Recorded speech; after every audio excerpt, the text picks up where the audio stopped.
Dear Orion, in recognition of your dedication to mentoring and youth outreach, it gives me distinct pleasure to appoint you as ARRL, Sacramento Valley Section Youth Coordinator. And the Section Youth Coordinator, if you want to know what they do, they assess radio amateur youth activity in schools, scouting, and other youth organizations, promote youth-related on-air activities, and collaborates with the affiliated club coordinator to provide ideas, resources, and to encourage youth-related activities in ARRL-affiliated clubs within the section. And I have here your certificate. Okay, great. Congratulations.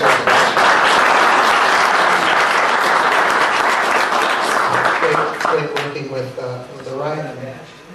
Really looking forward to getting a lot more youth into amateur radio here. And we're starting off with the Placer County STEM Expo. This is, we have kind of a late notification of this because this is coming up in just about 3 weeks here. It's going to be on March 3rd, it's a Saturday, over at William Jessup University in Rockland. And I did contact the organizers of the STEM Expo and say, are you interested in having an amateur radio exhibit there? And they were extremely interested. This is only the 8th year that this has been put on, the Placer County STEM Expo. What the STEM Expo is, it's actually an exposition of mostly high school students doing poster board presentations, presenting it's essentially a big science fair. Last year they had over 150 exhibitors there among youngsters, and on top of that there's going to be a number of organizations such as ARRL now that's going to be presenting there as well. So you're going to have, besides 150 exhibitors, there's going to be a lot more young people coming in interested in science, technology, engineering, and math. And this is perfect. This is a perfect venue to expose people to amateur radio and let them know there's something more in communications other than smartphones.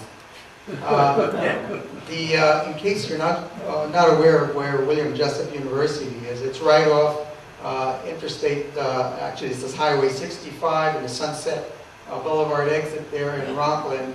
You just get right off the exit there and you go east on Sunset Boulevard, and this is the first entrance there on your left. It's this campus is right here.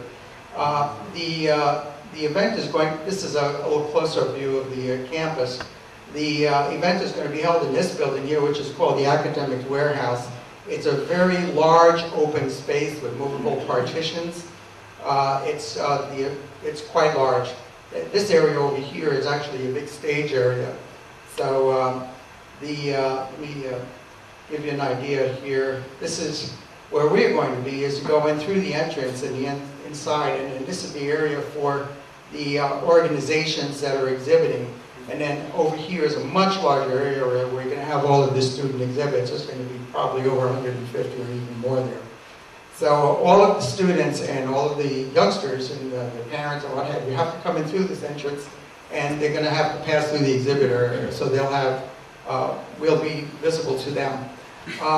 The challenge in this particular building is that all of the walls are galvanized steel. So it's like we're inside a Faraday cage. And I'm going to show you, there it is. This is the entrance here.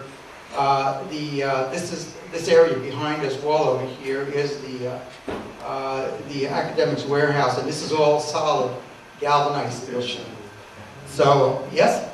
We had an event there, our club, a number of years ago. We had an event station there. It was outside the building, and it was like an RF shield around the entire campus.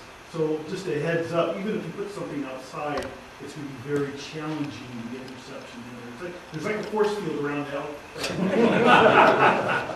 Well, yeah, how long ago did you do that? You said it was a few years ago? Yeah, this was about 3 years ago. About 3 years ago. Well, we've talked with the organizers. We could get our event activity inside there and then pass coaxial cables out to the door to get outdoor antennas.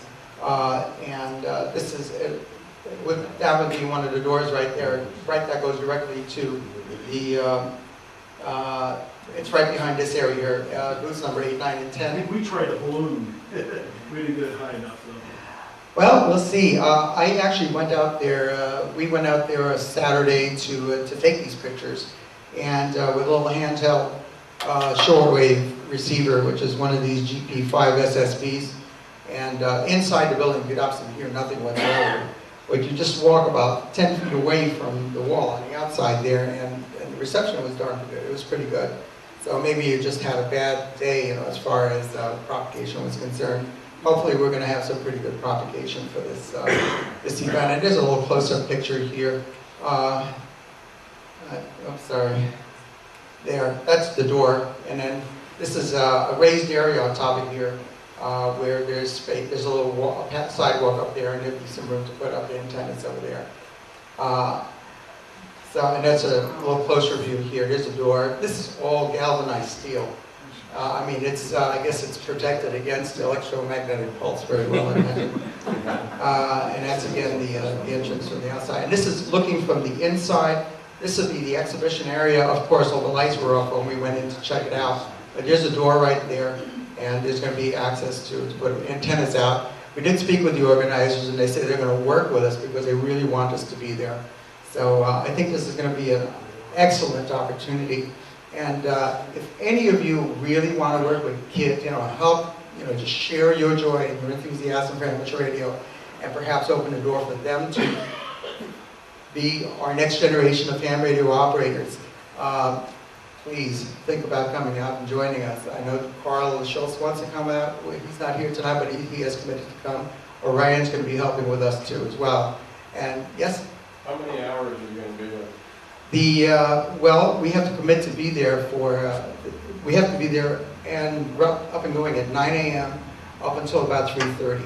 You don't have to be there for the entire time, but it would be good if we had more people so we can take shifts so that we don't get exhausted, from being there 6.5 hours. And if you'd like, you could give me an email, my KP4MD at ARRL.org. That's ARRL.org, not .com. It's not .com, because I'll never get the email there. And we're really looking forward to the more the merrier. This is more than just a single club activity. This is a section activity, and it is really greatly appreciated. Speaking of the ARRL, how many of you are ARRL members? Wow, that is really impressive. Thank you so much for your support. And we have a great club here, let me tell you that. Those of you who are not, consider, we really need your support. We really need to strengthen the league. I know there's been some issues, some controversy in the social media about the issues with the board code of conduct, and you probably might have read something about that in the section news page that I put out just this past weekend. But fortunately, it's being resolved. Apparently, it was a misunderstanding and perhaps a little unclear language that was for the code of conduct for the board of directors that was unfortunately interpreted as a gag order, so that the directors couldn't even talk with the membership about the way they voted at board meetings of the ARRL. But we're working together. We are working for mutual understanding, mutual transparency, and just holding up, pretty much working together. And I have to say, the ARRL is a tremendous organization. It's very valuable, and it really is worth our support. A couple other things I want to mention. There's a few classes coming up people might be interested in. The Sacramento SHARP, which is the Sheriff's Amateur Radio Program, is going to be putting on courses for licensing.